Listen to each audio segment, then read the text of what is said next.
Tucker Carlson's Patriot Purge, a revisionist history of the Jan. 6 riot at the U.S. Capitol clocks in at an easily binge-watchable 70 minutes, spread over 3 episodes. It's produced with the aesthetics and narrative suspense of an action thriller. The good guys are the patriots who stormed the Capitol. The bad guys are those in the media and government who are persecuting them. The left is hunting the right, Carlson warns his viewers.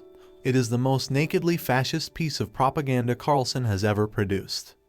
And it comes at a dangerous moment. The insurrection is on its way to becoming as noble an enterprise as the Boston Tea Party for large parts of the American right.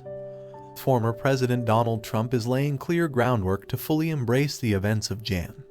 6, which he now calls a very beautiful time, during his potential upcoming presidential campaign. He claimed last month that the insurrection took place on November 3rd, Election Day. January 6th was the protest, and has repeated the sentiment during recent rallies. Trump also defended the chance of hang Mike Pence.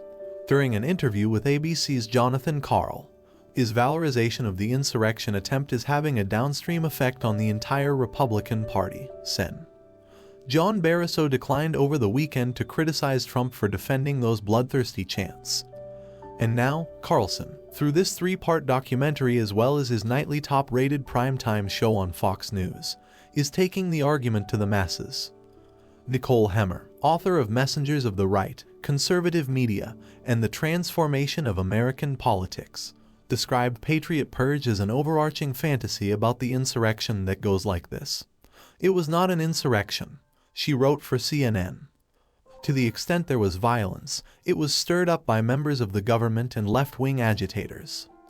All of it was orchestrated so that the full force of federal law enforcement could be unleashed against Trump supporters, marking them as enemies of the state.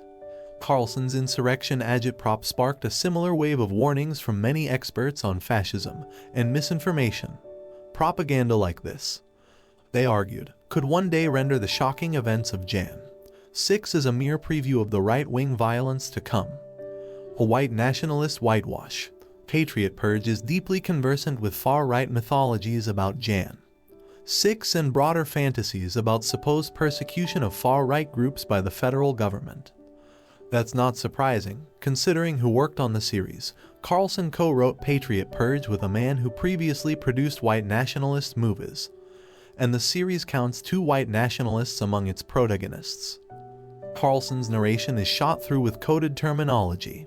In the first episode, he describes the arrest of Jan. 6 rioters as the precursor to a purge of legacy Americans. Darren Beattie is the first person interviewed in Patriot Purge, warning the viewer that the domestic war on terror is here. It's coming after half the country. Beattie made headlines in 2018 after he was forced out of the Trump White House when CNN revealed he'd spoken at a white supremacist conference. Since then, Beattie has openly allied himself with white supremacists,